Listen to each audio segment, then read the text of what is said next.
একসময় গমগম করত গোটা এলাকা, আজ শুধুই শূন্যতা। ভগ্ন বাড়ির চেহারায় সিঙ্গুরে টাটাদের কারখানা। কিন্তু একটু ধৈর্য ধরলে, একটু সহিষ্ণুতার পরিচয় দিলে কি আজকের এই করুণ পরিণতি হতো?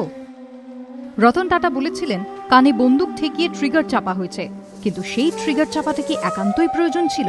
বিকল্প এমন কোনো রাস্তা কি খুঁজে বার করা যেত না, যেখানে সিঙ্গুরে ন্যানো কারখানা হতো, কৃষকরা আরও বেশি জমির দাম পেতেন, আবার কর্মসংস্থানও তৈরি হতো? এই প্রশ্ন বহু আগেই উঠেছে বিভিন্ন মহলে। সিঙ্গুর সম্পর্কে রতন টাটার রবিবারের মন্তব্যের পর তা আরও প্রাসঙ্গিক হয়ে উঠেছে। আইনি জটে জমি আটকে টাটা চলে যাওয়ায় কর্মসংস্থান হারিয়ে এখন কার্যত আধপেটা খেয়ে দিন গুজরান হচ্ছে সিঙ্গুরের একদা সচ্ছল কৃষক পরিবারগুলির। আমার 10 কাঠার মতন ছিল, আমি দিয়ে দিয়েছি। আমি একটা চাকরি পাওয়ার তারই দিয়েছি, যাই তো নুন তেলের পয়সাটাও জুটছিল, তাও চলে গেল। রতন টাটা এলে যায় দিনের পর দিন ভালোই কাটবে আমাদের। হ্যাঁ, একটা বাড়ি ভাড়াই দিই, যাই দিই করে তো খাচ্ছিল, চলে গেল। এখন ওই ঘুরে ঘুরে বেড়াচ্ছি। হ্যাঁ, চাকরি তো হতো, যার হোক, আমার নাতি বড় হয়ে গেছে। হ্যাঁ, টাটাটা হলে আমাদের খুব ভালো আনন্দ আমাদের টাটা হলে। আর মমতা আমাদের কি করছে? মমতা করে আমাদের চোখে দেখছে না, মমতা আমাদের চোখে দেখছে না। মমতা এক মুঠো চাল দিচ্ছে না, টাকা দিচ্ছে না।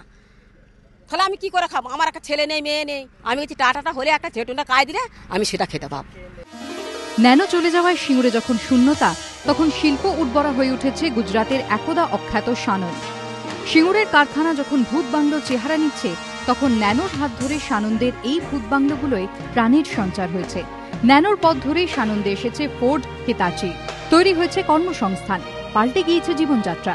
আর এই জীর্ণ বাড়িগুলিও প্রাণ ফিরে পেয়েছে কয়েকজন বাঙালির হাত ধরে। সিঙ্গুরে ন্যানো কারখানা হলে যারা আধ ঘন্টা 1 ঘন্টার মধ্যে অফিসে পৌঁছে যেতেন, আজ তাঁদেরই বাধ্য হয়ে ঘরবাড়ি ছেড়ে পড়ে থাকতে হচ্ছে সুদূর সানন্দে। কাজ করছেন কিন্তু সেই ন্যানো প্রকল্পেই। এই প্রজেক্ট এক তো প্রথমত আমাদের আসতে হতো না, উপর থেকে যারা লেবার বা আরও লোক আছে তাদেরও আসতে হতো না এত দূরে, পরিবার ছেড়ে, বাবা মাকে ছেড়ে বা ফ্যামিলি বউ বাচ্চা ছেড়ে আসতে হতো না।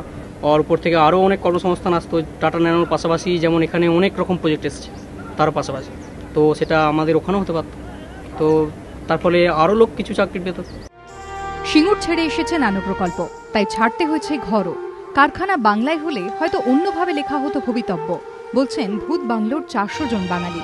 আর এই বাঙালিরাই প্রশ্ন তুলে দিচ্ছেন, সিঙ্গুর নিয়ে কি আরেকটু সহিষ্ণুতার পরিচয় দেওয়া যেত না? এবিপি আনন্দ।